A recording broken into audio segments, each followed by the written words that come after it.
तो साथियों, जय हिंद जय भारत। स्वागत है आप सबका आज के इस खास एपिसोड में।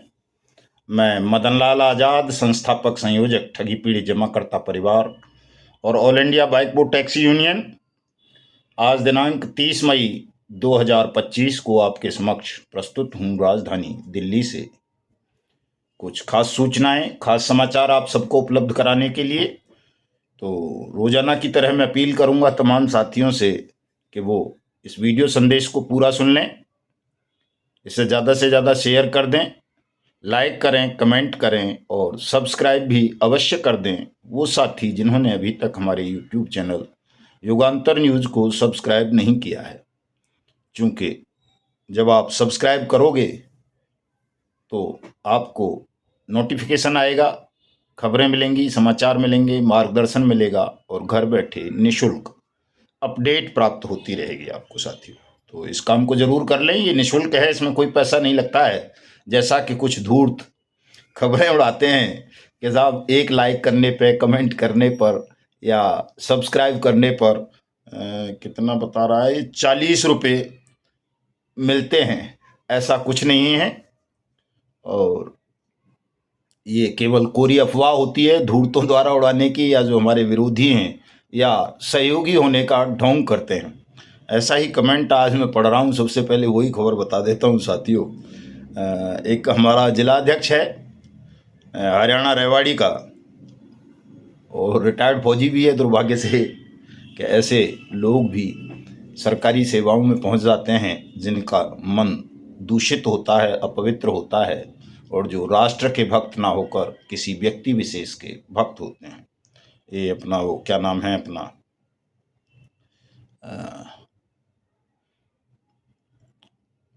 फौजी है भाई एक, कल चूंकि 31 मई है और 1 जून के बाद हमने ये निर्णय लिया है कि ऐसे तमाम लोगों को संगठन से बाहर निकाल देंगे जो अनुशासनहीनता बरतते हैं, गलत अफवाहें फैलाते हैं या किसी व्यक्ति विशेष की भक्ति करते हैं, खास तौर से ऐसे की जो शासन में हो। और साथ साथ कल का दिन चूंकि 31 मई है और हमने ये तय किया था 31 मई को, 31 मई तक देश की उन तमाम तहसीलों में धरना होगा, प्रदर्शन होगा, ज्ञापन होगा, जहां 21 मई को हमारे साथी मोदी सरकार या अपने राज्य की सरकार की बर्खास्तगी की मांग नहीं कर सकें। तो कल देश भर की तमाम तहसीलों में तमाम साथी इस आयोजन को करेंगे।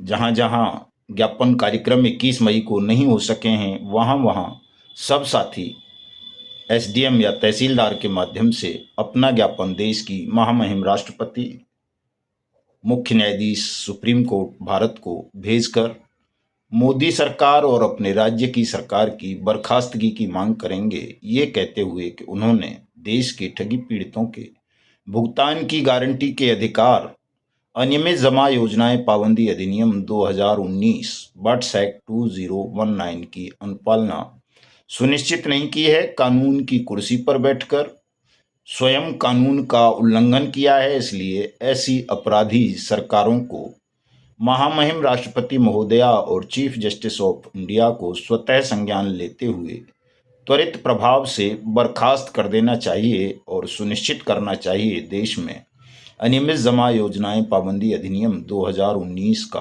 क्रियान्वयन, ताकि हर तहसील में, हर जिले में जो भी वहाँ के ठगी पीड़ित हैं, किसी भी कंपनी या multi state credit cooperative society या क्रेडिट कोऑपरेटिव सोसाइटी, फर्म, निधि वगैरह के, उन सब की जमा राशि का 2 से 3 गुना भुगतान एसडीएम और जिला कलेक्टर 180 दिन में कर सकें। इस कानून की अनुपालना होगी साथियों, तो सबका भुगतान होगा। हमारे निर्दोष एजेंट साथियों को सुरक्षा, सम्मान, रोजगार, पुनर्वास की गारंटी का अधिकार मिलेगा, क्योंकि हमारे निर्दोष एजेंट साथी सामाजिक बहिष्कार की पीड़ा झेल रहे हैं, पलायन की पीड़ा झेल रहे हैं, पुलिस की मार खा रहे हैं, निवेशकों द्वारा उन्हें अपमानित किया जा रहा है और उनके घर, खेत खलिहान, पशु तक को बलात् कब्जा कर लिया जा रहा है। ऐसी घटनाएं बहुतायत में देश में हो रही हैं और बहुत सारे जो कमजोर दिल दिमाग के साथी हैं वो इस शोषण, उत्पीड़न और पलायन और बहिष्कार की पीड़ा के कारण अपनी जीवन लीला तक समाप्त कर रहे हैं, तो उनको न्याय दिलाना, सुरक्षा, सम्मान दिलाना सरकार की ड्यूटी है और हम सब देशभक्तों का भी कर्तव्य है। इसकी पूर्ति तभी होगी साथियों जब देश में अनियमित जमा योजनाएं पाबंदी अधिनियम 2019 का क्रियान्वयन होगा और सबका भुगतान हो जाएगा। हिंदुस्तान को ठगमुक्त बेईमान रहित राष्ट्र राज्य के रूप में भी स्थापित करना है। उसके लिए भी ये जरूरी है कि देश भर में संगठन का विस्तार किया जाए, सोशल मीडिया पर ज्यादा से ज्यादा साथी एक्टिव हों ताकि देश में जन चेतना पैदा हो, जागरूकता बढ़े और राष्ट्र के प्रति लोगों में समर्पण की भावना बढ़े और हम ठग बेईमानों के खूनी पंजों से अपने पावन पवित्र हिंदुस्तान को मुक्त करा सकें, आज़ाद करा सकें। तो कल तमाम साथी पूरी ताकत के साथ ज्ञापन कार्यक्रम आयोजित करेंगे अपनी अपनी तहसीलों में, ताकि 1 लाख का जो हमने लक्ष्य रखा था कि 1 लाख ज्ञापन हम महामहिम राष्ट्रपति और सुप्रीम कोर्ट को भिजवाएंगे मोदी सरकार और राज्य सरकारों के खिलाफ। कल इस लक्ष्य को कंप्लीट कर लेना है। मेरी गृह तहसील खैर और गभाना अलीगढ़ में भी कल कार्यक्रम होने हैं, लेकिन साथियों मेरा थोड़ा स्वास्थ्य ढीला है, इस वजह से मैं आ नहीं पा रहा। लेकिन अगर रात रात में अभी मैं दवा लेके आया हूँ, ठीक हो गया तो कल मैं खैर और गभाना दोनों जगह आपके साथ उपस्थित रहूँगा। चूँकि मेरी गृह तहसील हैं और मैं तहसील पर शायद पहला ही कार्यक्रम आयोजित हो रहा है, खैर पे तो गभाना पे भी शायद मैं आ भी नहीं पाया हूँ, तो ये मेरा भी धर्म बनता है कि कम से कम मैं अपने साथियों को ताकत दूं, खुद पहुंचूं उन कार्यक्रमों में। तो मेरा पूरा प्रयास रहेगा कि कल मैं खैर और गभाना दोनों जगह उपस्थित हो सकूं, क्योंकि कई दिन से एसी में बैठना पड़ रहा है लगातार, तो थोड़ा सा एसी मुझे सूट नहीं करता है लगातार, जो है एक आध दिन तो कभी कभार चल जाता है 2-4 घंटे के लिए, लेकिन वो सुप्रीम कोर्ट की उसकी तैयारियों में व्यस्त होने के कारण कई कई घंटे बैठना पड़ रहा है साथियों, तो थोड़ा सा उससे दिक्कत पैदा हो गई है। और देखिए नारायण की कृपा रहेगी, मैं संभवतः कल खैर और गभाना दोनों कार्यक्रमों में उपस्थित रहूंगा आपके साथ। जो भी खैर और गभाना अलीगढ़ क्षेत्र के साथी हैं वो सुबह 10 बजे खैर तहसील पर और 11-12 बजे तक गभाना तहसील पर उपस्थित हो जाएंगे। तो बढ़ता हूँ आगे साथियों दूसरी खबरों पर। चूंकि कल जो कार्यक्रम कल तक नहीं करेंगे, ये ध्यान रखें, जिला अध्यक्ष भी, प्रदेश अध्यक्ष भी, तमाम साथी, तहसील अध्यक्ष भी, जिन जिन तहसीलों पर, जिलों पर, प्रदेशों में ये ज्ञापन कार्यक्रम नहीं होंगे उनकी छटनी शुरू कर दी जाएगी, उनको पद मुक्त कर दिया जाएगा। ये हम पहले भी बता चुके हैं, पुनः बताए दे रहे हैं, तो इसलिए तमाम साथी इस काम को जरूर कर लें अनिवार्य रूप से, अगर उन्हें संगठन में बने रहना है तो। नहीं रहना है, छोड़ना ही है, जाना ही है तो कोई बात नहीं, हम ही मुक्त कर देंगे 1 तारीख को सबको। और केंद्र सरकार की 2 एजेंसियां आपस में भिड़ गई हैं, ईडी और सीबीआई। सीबीआई ने एक ईडी के डिप्टी डायरेक्टर को घूस लेते हुए पकड़ लिया है, रिश्वत लेते हुए रंगे हाथों, और उसे जेल भेज दिया है। चिंतन रघुवंशी नाम था इसका, और ये भुवनेश्वर में पकड़ा गया है। 20 लाख रुपए की रिश्वत ले रहा था, पीएमएलए का केस था, उसमें से किसी को बाहर कर रहा होगा। तो आप समझ सकते हो कि जिन लोगों के हाथ में देश की बागडोर है वो भी देश को किस तरह से खोखला कर रहे हैं साथियों। तो